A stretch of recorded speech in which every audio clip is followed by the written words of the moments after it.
Cube, can you hear me? I've been muted. Yes, I My can hear you bad. now. So amazing. Look at Jesse's here. Papaya. Huh. All right. Thank you, Jesse, for letting me know I've been muted. Tesla. Finding Thomas. Already got some questions. We will hit that for sure. So that's Tesla for sure. Right. You guys are in. Awesome. Scott says, what's up? All right. Everybody's saying, what's up? Look at you guys. How cool. Yes. There we go. Cube, if you want to shoot it out, or if you guys want to retweet this link, feel free. Have at it. Would love to get as many people as we can. So if you're new, welcome. I have a guest today, which is like the first time we're using this new software. I got my boy Cube. He's How's it going? He's badass, actually. I like this guy a lot. I ran into him in another server. We've traded together here and there, but definitely someone who stood out. So I figured, give everybody an opportunity to meet you. Actually, if you want to give him a quick, what's up and like a little bit about your story or some brief high level on who you are, what you do. I'll tell you guys what type of trader I am. I am almost 90. I want to say 90% technical trader. I'll throw in some fundamentals here and there. In fact, I'm short tech and long gold at the moment because of fundamentals, right? But it's most of it is technical. Not gonna lie. If I see a level, I'll take it. And as per the name, Cube Scalps, most of the trades are day trades and scalps. If the profit's quick, which it's intended to be, I'll take it. Right, I'll take what the market can give me. And most of my type of analysis comes from the strat, as some people know. Like, those are how the setups are found on my end. And intraday, it's all about kind of like my perspective, right, where the buyers and sellers are at. And I try to find plays that have high beta, so a lot of points in between, and then I try to find cheap contracts, and then that's how I find the 300, 400% lottos, or like Friday. It was crazy, right? Yeah, actually, yeah. Like, we have similar styles, right? We're like the specialties, kind of like this, like high probability, low dollar contract, like massive percent gainer type trades that we're able to find. So, I mean, kind of hit it off right away. If the contract is cheap. Yeah, I mean, if it's cheap, but like it's, understanding the pricing model, knowing when something is essentially priced out, meaning like the system doesn't think that there's a probability, but we know that there is. Finding those opportunities, there's like, for an options trader, that's the deal for sure. So really quick, I'm gonna hop in. Thanks, dude. By the way, I mean, this guy totally off the cuff, like just randomly 10 minutes ago was like, hey, dude, you want to hop in live? And he's like, yeah, absolutely. So so with that here, I'm going to shift over to the Monday meeting, kind of typical trade plan. Cube, by the way, if feel free to hop in whenever you want. If you're new to this, really what we do every Monday, I'm a little late this morning just because we were trying to get this all set up and everything. But if you're new to the YouTube or to wherever this is going out to, I think this is actually on Twitch now all of a sudden. And we might end up sending it to Twitter. It's like multi-stream. But if you're new, we're professional traders. So everybody I bring on here is going to be a trader by profession. We have other series that we have as well on the channel if you want to pull up some other playlists. But as professionals, we treat trading like a business. I do one-on-ones and things like that. And funny, you guys would be surprised how many times people will actually come out and say, hey, it's like trading's like a hobby to me. And my first response is like, if you look up hobby, actually, I haven't looked it up, but to me, a hobby is something that takes a lot of time and money. And that's really all it is. And if you're cool with that and, spending a lot of time on something, spending a lot of money on something to learn or to have fun, that's fine. But that's what it is, as long as it's going to be a hobby. So as professionals, we treat this as a business. So we go through, we look at the plan for the week ahead, the week previous, and see anything that's popping up. So before we get started, I do have to point out options are not for everyone. Please call 1-888-OPTIONS before you start trading and get a copy of Characteristics and Risks of Standardized Options. Standard disclaimer there. And I do see you guys are popping up some questions, so I'll get to the questions as we go for sure. So really quick recap from an economic perspective. This is last week, so I want to highlight a couple things. I mean, obviously everybody knows last week we had 2 big days. So it was Wednesday for the Fed interest rate decision, which we got 75 basis point, big surprise. What's funny, and we can look through the charts too there, is that it was clearly a lot of people that were pricing in this Fed pivot. And Keith, I don't know if you remember how much talk there was beforehand about a Fed pivot. And I'm like, all right, there's it was all over Twitter. Possibly pivot? No, like what does a pivot look like, by the way, right? So like a pivot, number one, is we're raising 75 basis points. We're raising interest rates. It would be like decreasing interest rates. So we're nowhere close to a pivot at best. And I mean, at best, what we could have thought, hoped for was like a pause, which might be that 50 basis points, which right now, I'll tell you, it's another slide here, but it's about a 50-50 for December, whether we get 75 or 50 basis points coming up. But, a lot of talk was in there, and we can see, it's funny, we'll show you in the charts too, the very moment, that he came out and he said, it's just too early to start speculating, the market it was over, right? It was funny too, because there was actually a pre-release of some notes, which actually seemed kind of bullish. So the market actually ran into the rate decision and then immediately kind of double topped and sold off right away. And we had some like amazing trades on that as well. But again, it's just kind of like going through these things, understanding what to listen for when we do hear those speeches and what's happening from a price action perspective, being able to put all that together to actually formulate a trade. I mean, that's what we do, but without proper planning ahead of time, it's going to be really hard to do that. So, and again, he talked a lot about non-farm payrolls or just the job market. And then actually one of the biggest things he mentioned in the speech was CPI, or the interest rate. So that's coming this week. And so that's going to be the biggest day of the week. I believe is it Thursday? Thursday or Friday? Is it Friday this week? Well, we get it this week and we'll go through it in a second. But yeah, CPI comes in Thursday. We get consumer sentiment Friday. So Thursday, we end up getting CPI. That will be the biggest day of the week. So for now, really what we're seeing is a lot of any market sentiment that was pricing in some pausing or things like that being taken out of the market for sure. So so that said, non-farm payrolls did come in at 261K versus 315K. So on a consensus number of 200K. What's important to note here, if you guys don't understand non-farm payrolls, that's how many jobs are created or taken. In this instance, good news is bad news. So the whole idea of what's going on right now with the Fed and interest rates is that they're trying to slow spending, right? So if we're working more and we're making more money, it's going to be harder for the Fed to slow spending. And the reason why, by the way, they need to slow spending is because that is the one thing, spending, that actually determines the inflation rate, right? It's not anything else, not how many dollars they printed or anything like that. It's literally like, well, I think it's like 80%, some wild like majority of inflation is based on how much the velocity of dollars, how much we're spending back and forth. So that's number one for them. So that said, unit labor costs, I did pull this out. This came in Thursday. This was kind of an interesting one. So labor costs is like the stickiest cost for corporations.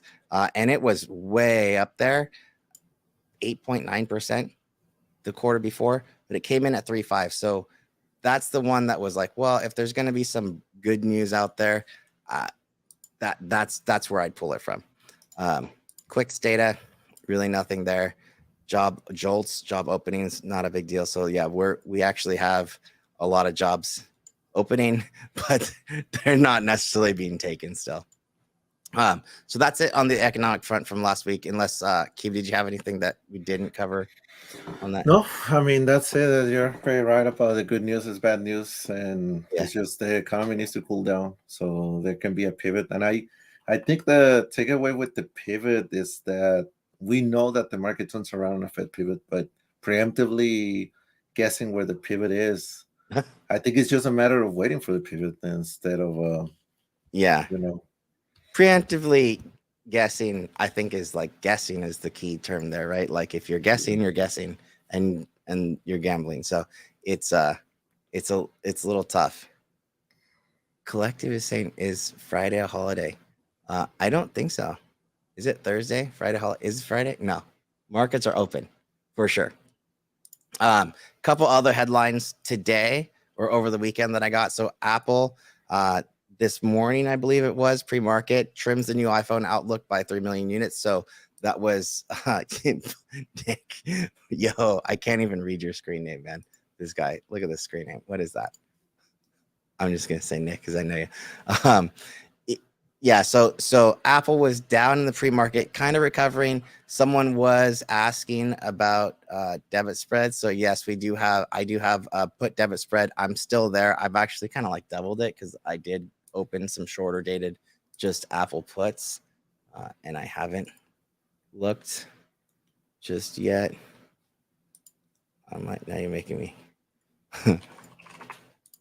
Yeah, I'm happy there. Honestly, the put debit spreads across the board, what I'm looking at right now, I mean, obviously short cloud. So Snowflake, Datadog. I didn't look at crowd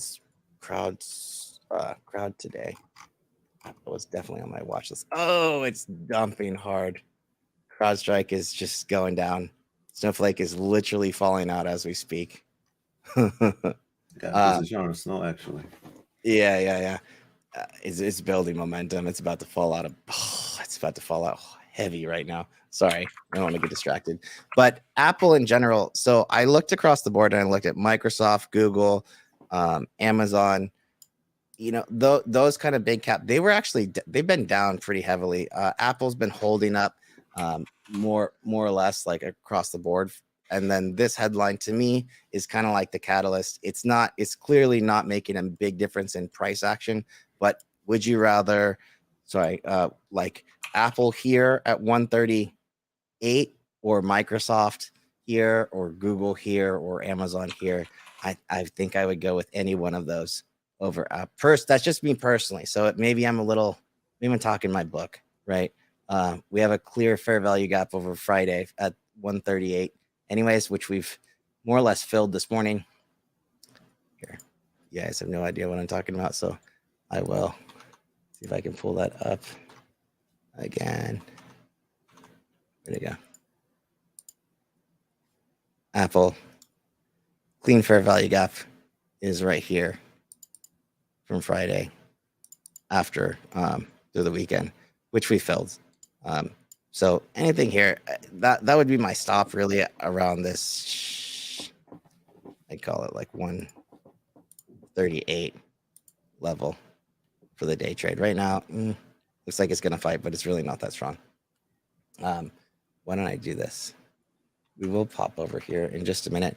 But Meta was down coming in and then actually had some serious dark pool flow this morning pre-market. I don't know if anybody saw that, but that thing had a huge gap up over the weekend.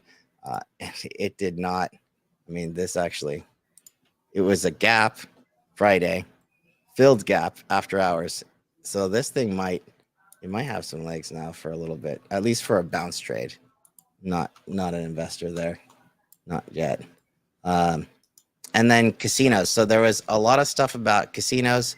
I think it's China. You know, what's the thing? New infection. There was like a China. What was the policy on China? Like no COVID. They have zero COVID. Zero COVID. Yeah, kind of like easing. But Win is one that's coming up in terms of earnings that would be definitely on watch. this coming week. And then Disney. So Disney and Netflix. So this was the one other trade. So Disney reports this week. That's one of the biggest Dow 30. It's the one Dow 30 component this week that we do get. And overtaking Netflix as the streaming leader. Like, did you know that Disney's now the leader over Netflix for streaming, over the top streaming? Like, that's wild to me. When did that even happen? I don't know. But I have to look at the numbers. yeah, but what was that report? Oh man, that's been for a few months actually. But yeah, so Netflix to me is a short, heavy short. I will. Where's my cards? Netflix. Netflix was a short. You don't need to see it 1 minute, huh? Let me show you this. So this is my analytics view. So if you were asking for a swing, right? And this is for Emily, right? She wanted a swing trade. So new swing idea, Netflix short, right? I missed this like clean 300 level. But right now, this is rejected this morning, like right out of the gate, rejected this 200-day moving average and the 20-day right here. If this goes any lower, downside gaps on this guy or targets, not gaps, but downside targets are pretty beefy, actually. So downside target here be 239, right? So I got a 240 put, super short dated on right now, actually, that I opened earlier. I didn't get, I took an early shot at this, but the shot that I took that actually stuck was right here. It was, this was that entry. I think on the technical speaking, on the very short term, it has room to fill the gap to, what is it, 250.43 or so? Yeah, 243.91. So this would be a fair value gap, right? So fair value gap target right here. So I'm short, and I'm very, very likely going to just swing this. It depends on the entry, right? So this could bounce right now, right, off this 250. So that might be a quick close if it doesn't push through 250. If it does pop up again, the next entry that I'd be looking at would be something a little bit higher, like towards this 260 level, which would be this fair value gap from this morning. That would fill, and then I would take something like this one more time if it doesn't press all the way through 250. So I need to see it push through 250, close below 250 today to swing this. But we'll see. We'll see how that goes. So you're welcome. Whoever was looking. Tom, look at this. Look, who's the John Wick dude? That is Cube, man. You missed the opening. But Tommy, meet Cube. Yeah. How's it going? Yes. Man, put coming back. Yeah. I think this Apple put situation, I do like this. So Nick's saying Disney overtaking Netflix, pulled all their content to Disney Plus. About a third. What? Oh, okay. So Disney pulled their content off of Netflix. Interesting. So, okay. So Netflix, here we are. I'm already short right now. I need to see this push below 252. If it doesn't, I'll close it today and I'll look for an entry around 260 on a lower high to take this for a swing down to 245. This is a nice, big, juicy target. Targets below that, by the way, I mean, 230, we were juiced on the downside. Full time frame continuity, by the way, to the downside, gets us all the way down to 215. Man, that would be a nice. I'm like licking my chops over here. Anyways, this would be a good one, but not quite there yet. So need to see it break below this 251. Thing about this 251, by the time this is happening, everybody else is just then going to be seeing it, and I'll be probably taking the first trims right around there. But that's a big, big target. So anyways, let's get back to what we were doing, right?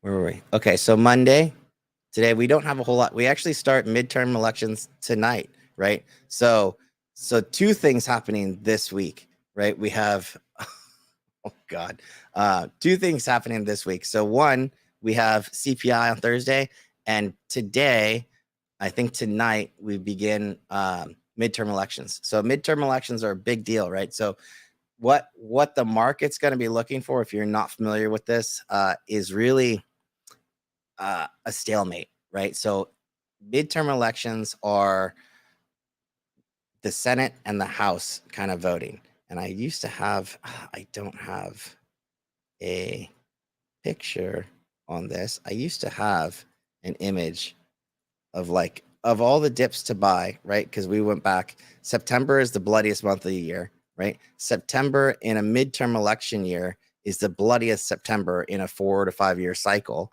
But buying that September dip of that midterm election cycle is typically like the one time that you really, really want to do it. I just lost my spot here.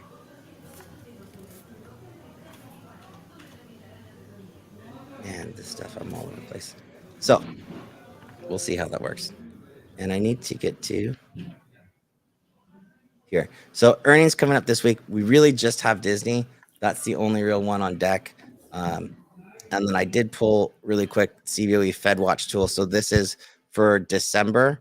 So this is estimates right now. Before we were at, this is a 50 basis points. So still markets expecting 50 basis points over 75 for December. If this changes, which it could at any time, and the market then all of a sudden starts to expect a 75 basis point hike in December, that's when we'll see more of a flusher for sure. So that said, this is where we are for the week, right? Nothing really happening until we get to Thursday CPI and then Friday consumer sentiment. Somebody was asking earlier that if we expect a big move out of midterm elections, and I mean, I don't know, right? It could be or could not be, but I see on the, because I checked all the geek stuff, right? Yeah.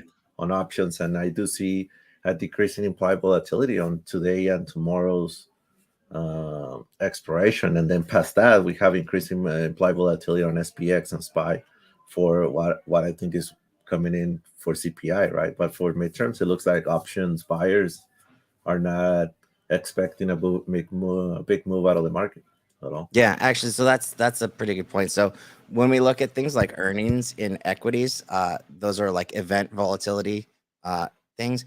In SPX and SPY, there's also event volatility, and a lot of times it's around elections. So I know when we have like presidential elections, you'll see a ton of event vol in certain series or expirations on SPY. So right now it seems like there's not a whole lot, at least for tonight.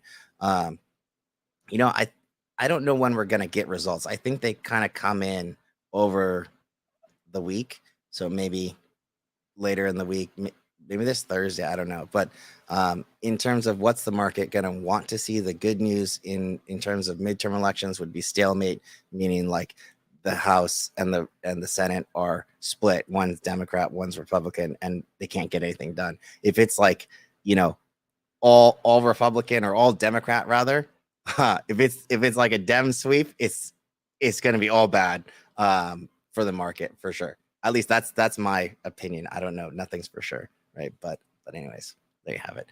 Tuesday, nothing much. We still got earnings, right? So we're in the heat of earnings season, by the way. We got all the mega caps out. So now we start to move into some of the smaller caps. I think this was Monday. So today, 227 companies reporting. Tomorrow, 313 companies reporting. Wednesday, again, not a whole lot of stuff on the economic front. Speeches left and right for sure. We get a WASI report if you're into like grain futures, things like that. 300 earnings on deck though. Thursday, big day, right? Biggest day, CPI and 277 earnings. So we also get a monthly budget statement as well. So two things on CPI. When we get the number on Thursday, what I would point out is to look at the month over month number. I think in most of the economic calendars, they're going to have like the year over year number, big bold. To me, that doesn't really matter, right? The month over month number, what matters? But the month over month number is the one that's going to change the year over year. And again, if you're not familiar with CPI or PPI or any of these metrics, there's two numbers. There's going to be one that just says inflation rate and one that says core inflation rate. And the difference is core does not include things like energy, gas, food, the stuff that you actually spend money on most of the time. It actually strips all of that stuff out. So they say it's a little too volatile, but the core is typically what the Fed monitors. Right now, I think they are watching what's this standard inflation is called headline. So the headline inflation rate, I think they actually are watching that a little bit more than normal. And then Friday, we actually get consumer sentiment numbers, which he did say he actually watches that as well. So that's done with this. We can move on. What I'm going to do is we typically hop into the charts here, and I'm going to use a 30-minute candlestick chart. So number one, actually, I should point out, instead of going straight to SPY, I'm going to pull up the Dixie right now because this is standing out to me. So the Dixie has been the most important chart in the market. The Dixie topped out here right around 115, over 115, not too long ago. So what I would say is there's certain situations. It's not like it's falling out of bed. If all of a sudden the Dixie's below 107, we could see equities really rally here and start that, midterm elections / Santa Claus rally, towards the back half of the back month of the year. This is very possible, but right now you got to be really cautious of this, right? So if this was a lower high or a higher low, sorry, what would this be? Higher low, whatever. I actually have some comments on Dixie. Yeah. If this was a higher low, right here, that would just mean, so here's this low. If this is a higher low and we stop right here at 110, right, this is the level to watch, right? If we can press below here, I think that's cause enough for certain things to rally. Cube actually mentioned this first. My first watch in terms of a bullish trade is going to be precious metals. So I think the situation that we're in right now, in terms of the economy and like macros, oil's doing what it's going to do, but it's not $150 a barrel right now. And gold kind of like at least flat. Now I think gold miners specifically, and specifically NEM is going to be my first watch on equities. Like that would be the first thing I would go to in that market, as long as this holds right around here. If we get this bounce, honestly, at 110, which we're coming into hot, and this bounces right now, that might be your first sign of that flusher into tomorrow. So I think that, the market's a little bit a mix, because dollar index has been a good indication of, is money moving into cash or into equities or so, right? But I think Friday was pretty telling, right? Because Friday we had a lot of downside on the dollar, and and equities were coming down too. Yep. And at the same time, we saw the metal markets wake up. And by a large amount, those moves on silver and gold. Huge moves on Friday. You, sir, nailed this GDX trade. Yeah. What did that end up going to? We had, I think, up to 60%, and I'm still holding a position. I'm still holding already. I would have guessed way more than that. But yeah, GDX holding. For sure. Yeah, we had to eat a red day, and it went down a lot. And I think it went from -60, -70 to +60, so that was good. But it could be the start, because you don't see this type of candles if you look at not only gold or silver. You look at copper futures, and that's huge, right? We had a gap up on natural gas, so it's some sort of like commodities are running, right? Yeah. But metals are essentially, they have their own environment too, which copper, it's what's you mostly use for any type of industrial activities, right? Yeah. And that's on my main watch for the inflationary play, right? I'm right there with you, man. 100%. So think we do have this to be gold is like critical skeptical. level too. Yeah, we do have to be skeptical of comparing. I would say at this moment, because the correlation was pretty high. Dollar Dixie up, SPY down, right? But Mhm. I think we have to be skeptical from any kind of detachment. And now that we see a little bit of disparity on Friday, which was gold metals up, against the dollar, because the dollar index is composed by uh, a lot of the dollar versus a lot of other currencies Yeah, euro, and gold franc, and all the right? stuff. Yeah. Yeah, it's one of like 5 or 6 majors. But I don't think that the dollar. So the dollar's been more or less the best directional trade. We did see a little. What's the word I'm looking for? Like that trend start to go away on Friday. To your point, right, where we had the dollar just falling, but also falling, where that's kind of inverse of what we've been seeing for the most part. So I don't think we need to see the dollar fly at this point. I It, think the dollar's done more or less what it's going to do. I think as long as it's stable, that's going to be enough. Really, the first thing I'm going to is those, precious metal type of trades, right? And I had a lot of commentary too about the VIX, right? So just so you guys know, right, the VIX isn't gonna break out, right? So the VIX is, a lot of people call it the fear gauge, but it's standard deviation of what, of SPY, right? And so SPY right now is literally just going back exactly to where it's been for the last. I mean, if we go back to where we are right now, 377. Look, we've been 370 since June, right? So 373. We've been at this level. I mean, 1, 2, 3. This is a huge level right now.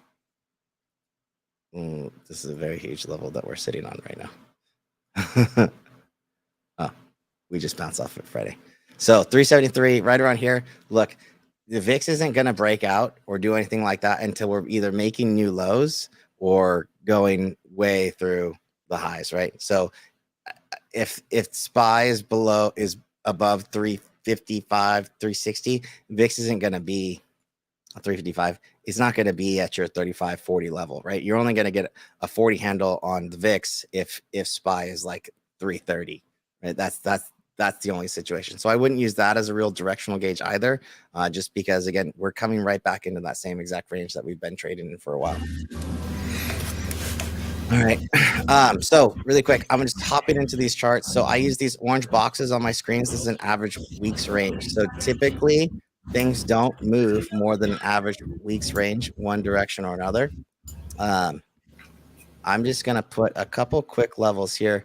So as an upside target, if SPY were to continue up above 379, for the week, you could target as high as 390. I would probably go a little bit lower because you got some fair value gaps in there. So like 389. Or if we do break these lows, man, we are just going sideways right now. The low end, on the low end, we would actually get to 360, call it 365 on SPY, which would actually put us, let's put this right around here. Do you have any levels on SPY, Keith, that you want to point out? I have a take on what's happening today, and I think I mean more than levels. I think it's good to compare different what the markets are doing, right? So we do have another leg, another down day on the dollar, and as of now, the Qs and the SPYs are inside the prior day range.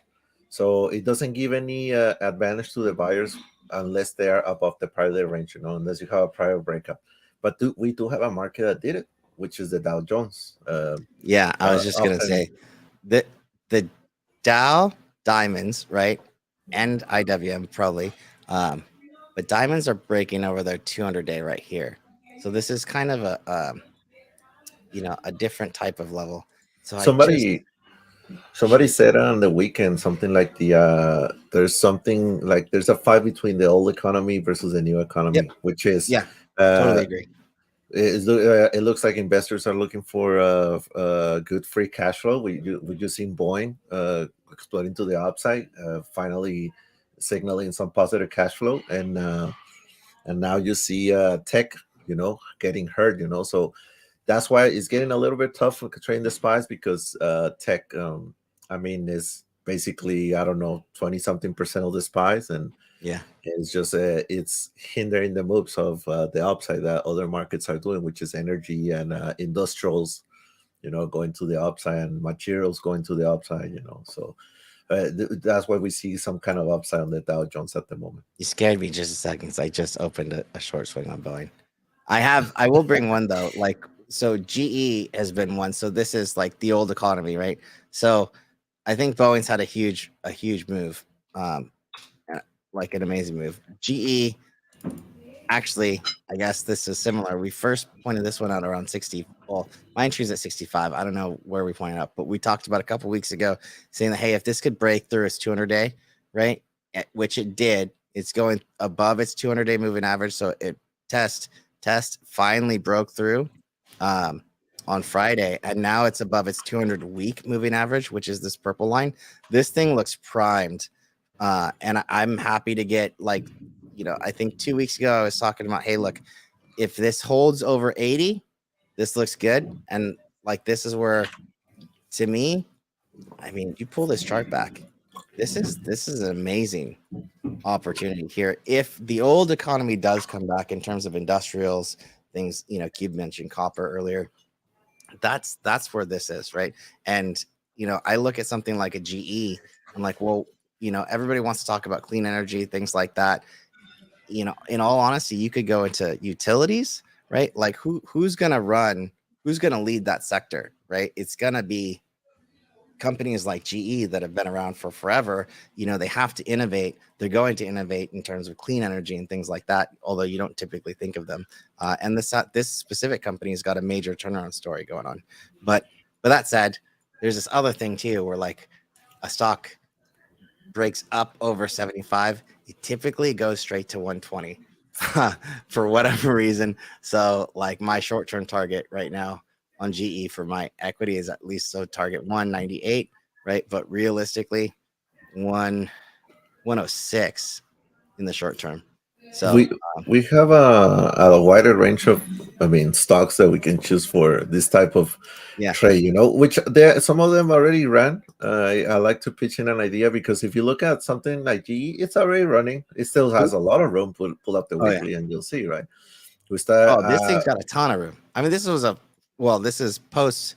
This is a 10 to 1 reverse split. So I mean, this was a $400 stock. Like, check out years back. Honeywell International, HON. I haven't. All right, I haven't looked at this.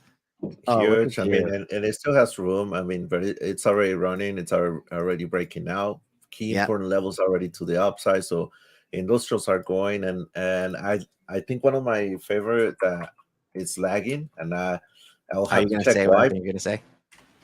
Is Triple M. Yes, I knew you were gonna say it, man. Oh my god! But this thing has had some serious bad stuff go down, right? Like, it had a ton of, I don't remember what it was, but they had something happen like right around here, some kind of lawsuit, something.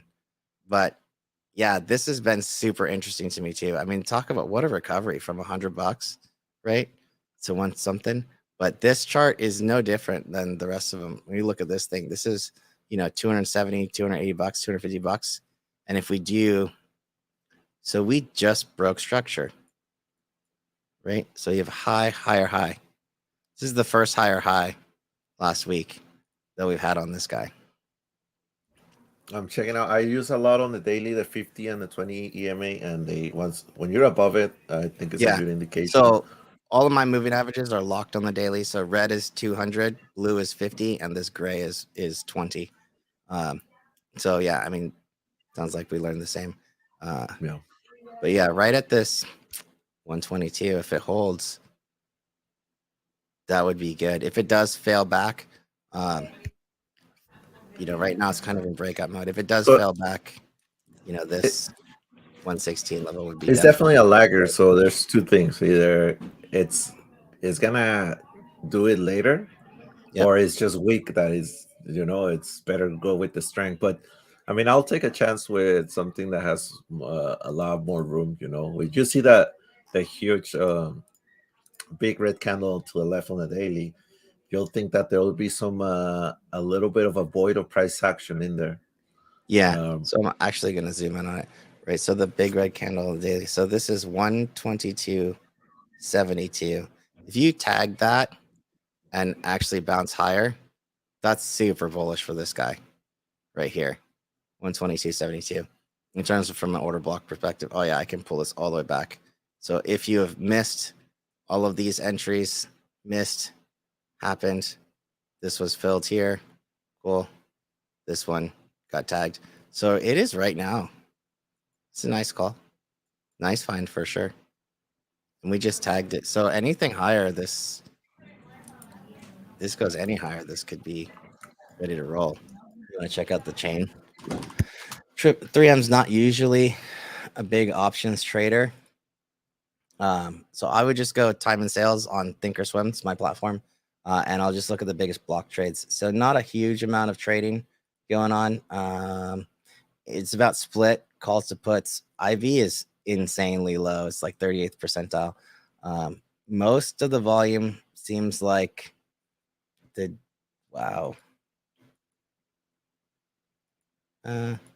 looks like the Jan 140s, maybe D's 135, either one of those. So Jan 140s are going out right around that 200-day right now. You got a nice little fair value gap up there too. So I do like that for a longer term swing. I've finally been able to start sending some of these. The market has not been conducive for a lot of these longer, outright options. And I know a lot of people like these, but we are getting into the situation now with the VIX under 25, and some of these setups, having earnings catalysts really past us and getting into some longer swings. I like the 130s for November 25th. Yeah, I mean shorter dated. So 73 is the single trader order on the Jan 140s for $1.08. On the chain short dated, man, a ton of open interest on November monthly chain. I might do a trade on this. Yeah, I see what you're saying. Yeah, this Friday is 128 at about 100 volume. Nothing crazy. But yeah, this looks like a really good swing setup. So they're not the typical tech stocks that people think of, right? And a lot of these industrials. So I know that I think Keeb's been playing our slob too. But when we look at things like this, like SLB and DVN, and when you guys are seeing the trades that I'll send through the servers, a lot of these trades are swing setups, right? So it's a little bit different where the tech stocks, highly liquid, very good intraday traders. These guys tend to be a little bit better for swing trading for sure. So I got to check on. So Boeing, I did have a quick entry on a short. I don't know if this is where I am, right? So this 167 level to me, just going to open this up, go back to the hourly. So this was a lot of selling pressure up here. So anybody that bought or was still holding to this, having just popped over its 200-day, I think, this was like a little bit of a fair value gap at 166 this morning.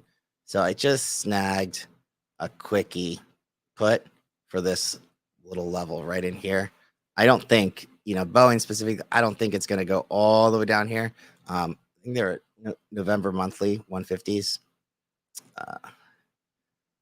But it's a little early, I would say.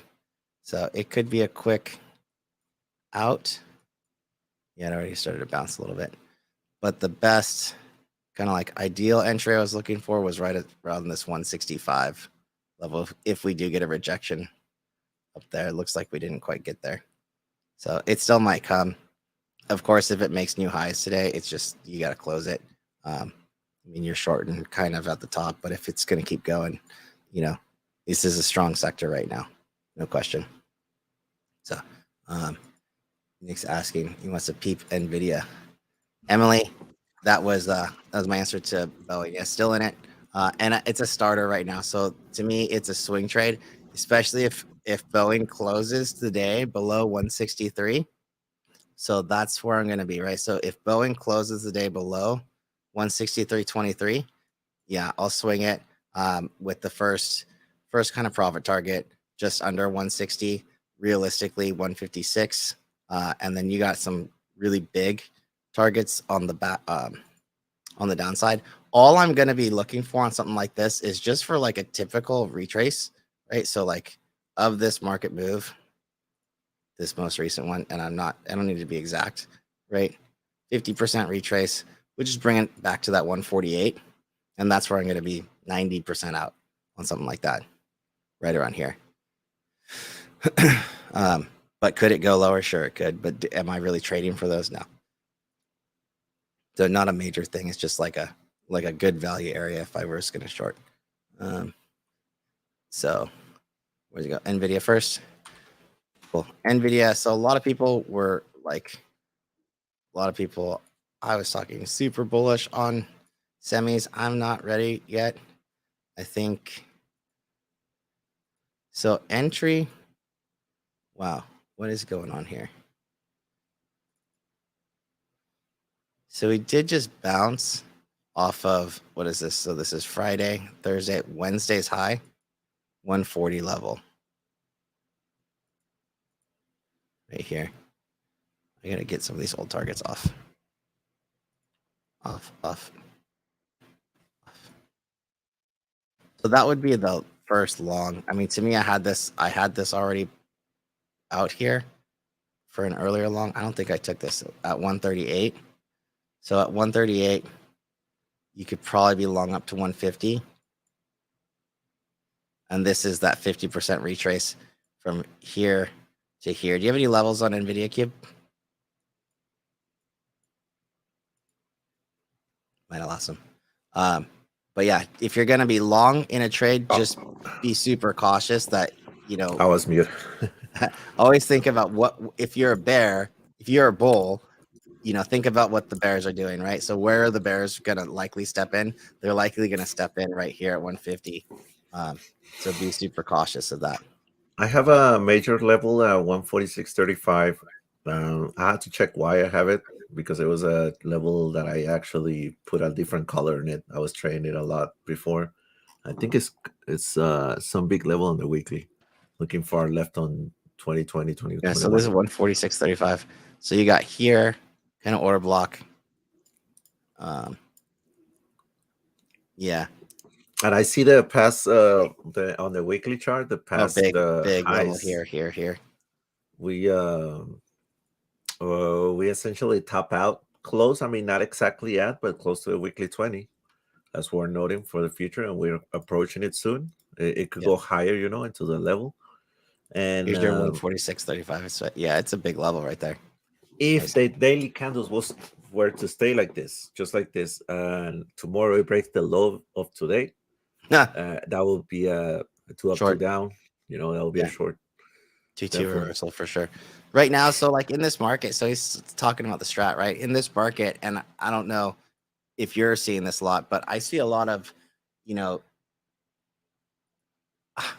I would say like twos. The days will open as a 2 continuation to the upside or downside, but I'm taking a lot of trades that are instantly when those 2s reverse, right? So like I think we had Tesla Friday was like probably like my highest percent gain trade in a long time. It was like, I don't know, 5,000% or something like that. But we opened here. Tesla, I had this level. It's a pretty important level right here, 222, which comes back to, all of this consolidation, right? Huge battle zone. And it had opened up. And so I'm seeing this setup so often, right? Where you have a 2 up on the day, at least at open. And then let's see if I play this forward. Oh God, it doesn't even get there. I'd have to go even like on a 1 minute chart. So it's a 2 up on the day, right? In terms of the strat, looks like it's breaking out, but I'm very cautious. Like I don't want to take the breakout. So I'm not going to take the opening trade per se. And what I'm doing is if I'm going to go long, or short, I want to do it on a retest. So I'm waiting for this 222 to kind of get retested or somewhere in here. And I'm watching this play out. And so, okay, so it's coming back down, and there's this massive candle. I'm like, okay, that's not a long. This is not what you see if you're wanting to see in a retest. And so when you see these 2 up fails or 2 down fails, the entry is actually at that exact level. So now at that point, I'm waiting for it to come back up and retest. And I'm thinking every time I see a failed 2, I'm thinking that day could be a 3. So what would a 3 have looked like, right? A 3 legitimately would look like this. Golf the whole thing, yeah. To 210, right? And so I know that my first target is a 50% retrace of that day, right? And I'm just showing you how what does the trade logic look like, right? So it's a 50% retrace, big target, right? So right around 217. So I'm going to pick a 215 put in that instance, even though it seems like it's quite a ways away, but that's where I'm going to have the majority of my stuff. I don't know where the entry ended up happening. It must have been really early. I must have been on like a 30-second. My guys would probably know.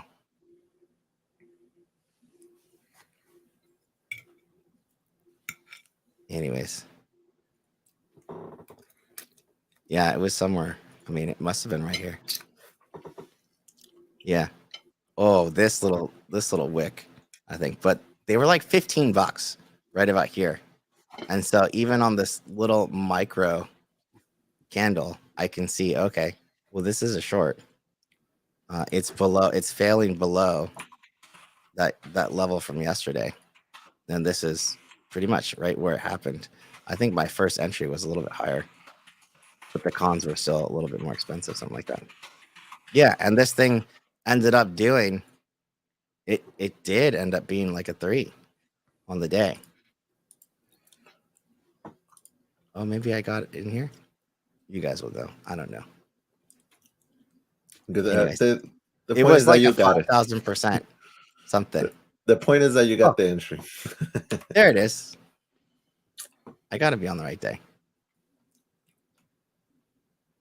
Can you speed it up? It was way later in the afternoon. That's right.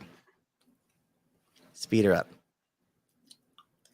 So we use, a couple things. We use the stress. So this is your entry, right? Right here.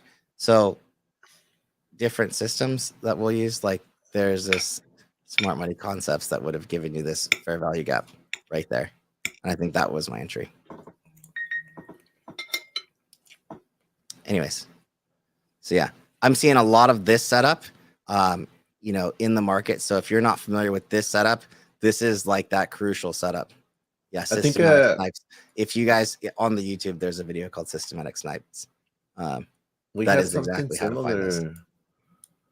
I think we had something similar on AMD today because I was going to take it to the upside and it was a failure. Yeah. And it ended up being a short, which I didn't take either, but I'm glad I did not go long AMD, which we could have still got a 30-35%, but people that trade with me at the open, sometimes, I mean, they're not quick to sell. So yeah, you get those percentage at the first 2 minutes and then it's gone.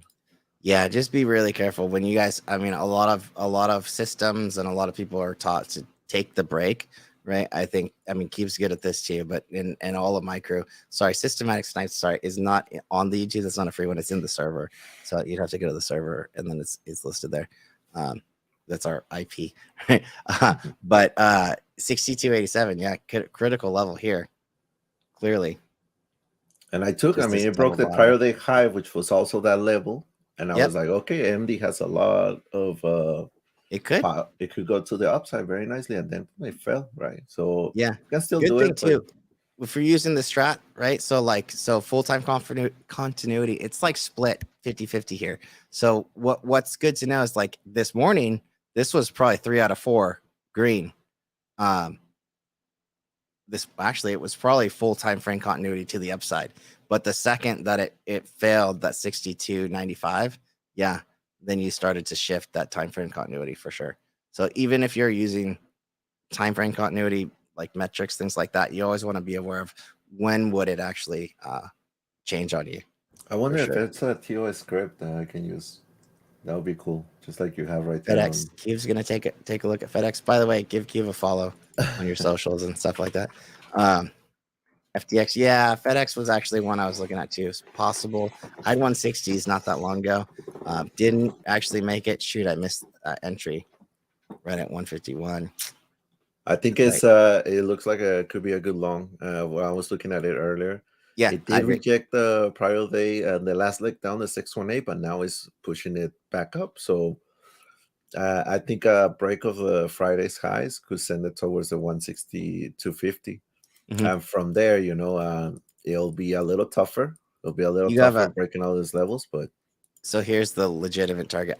There's a legitimate gap at 170.88 on this yeah. guy. It's not a fair value gap. It's a legitimate after hours. How do you Not a trade single your trade. gaps? So in general, like I always have after hours on. So if there's a gap where like if I didn't have, so if I just had regular hours, so to me this is a session gap right here. So close to open session gap, but I don't take those trades. I actually turn the after hours on. I'm like, okay, there's a ton of trading that went on here. So to me, that's not really a gap. There is, however, no trading that happened between 171 and 170, right? So to me, that's a legitimate gap. You could also say this is a like a fair value gap to be had. So that it's a gap in a sense of like, okay, it's a possible fair value gap.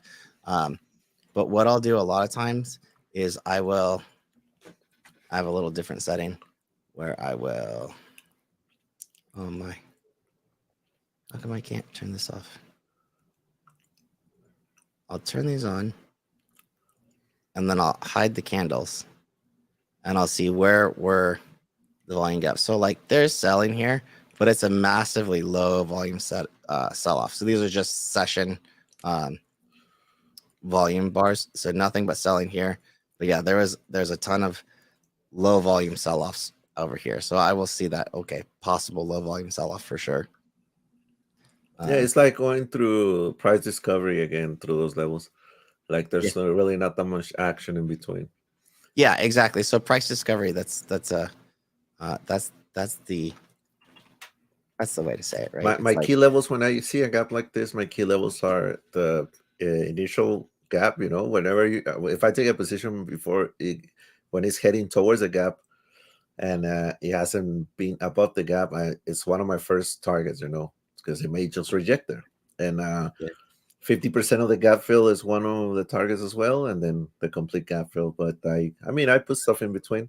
It's very large, but now just looking at this FedEx too, like 160 calls for this Friday, trading about 210, give or take, decent amount of volume, fair enough spread. Yeah, I think it in terms of like volatility, expanding IV, no earnings in the way, everything's clear. I like the 170s as a lot of swing. Not gonna lie, yeah, somebody's got a lot of 170s. I see it because the 50 EMA is at 170. Yeah, it's right there. Hit that. You can definitely hit that. It could, right? I'm just, it's one of those like it's very possible. If you're playing with profits, for sure have at it. But to think that it's gonna be probable. Oh, somebody's buying it. Is anybody bidding it up? I was about to enter an order. I just seen it. It was 9 cents was the bid, and then it jumps to the 11 cents. Come on, guys. Don't run me your contracts. What the hell? Yeah, I like there's a lot of swing. I'm gonna consider it. Maybe I'll wait for a break of the Friday's high. We'll see. We'll see what happens. Nice find, whoever pointed that out. Yeah. Obviously, if you guys heard me, that's a lot of swing because a real trade requires you to be. I mean, this is a 0.05 delta, guys. 0.05 delta. Come on. I mean, I like deltas around like 25, 35, something like that. That's really where I really like to see a good swing. You will buy some time. You will buy some good deltas. You will do a spread, however you want to do it. But those 170s are lottos, which I am liking them though. Yeah. What I will say right now is we have a lot of stuff, and just to kind of bring this to a close. We have a lot of stuff coming up this week, and most of it culminates in the back half of the week. So for now, I would actually expect that we kind of chop to the side. So if you guys are into like credit spread trades, this is that perfect environment for it, with the VIX decreasing. As long as the VIX is trending down, that's when you want to be short premium. So you could think of things like condors. You could think of things like double calendars, or double diagonals also on something like SPY or SPX. Good setups right now for that. Gold is going to be the biggest heavy watch. Did we go over NEM? NEM, the chart specifically, I really wanted this $40, 40.27. I don't know that I'm going to get it. So if I do, I'm going to load up, and I'm going to be loading anywhere below this 40. I did add already, just in case it goes without me, and I'll have a stop at 37.50 on commons equity here. I think this guy, yeah, at the bottom of this broadening formation that I just kind of wicked out of Friday, this could be set up for a real juicy, just an upside trade. Really, this is basically that SLB setup. FCX, I think somebody mentioned it to 62. FCX, I think somebody mentioned it, but yeah, it's kind of started going without us anyways. So yeah, that guy pulls back to 30. I don't know. Needs to break through. Maybe take a small shot at 33. It's in a tough spot right now. Report. Yeah. Cool. I think that's it. NVIDIA, did we miss anything? Wow. I don't think I've gone on. Oh, what does tomorrow's opening range mean? So opening range, if you're in the servers, I do say a lot of stuff in terms of swings. So for me, an opening range is a 1 minute opening range. So the first 1 minute of trade, the first 1 minute candle is an opening range. So if the day opens, right, here's Apple.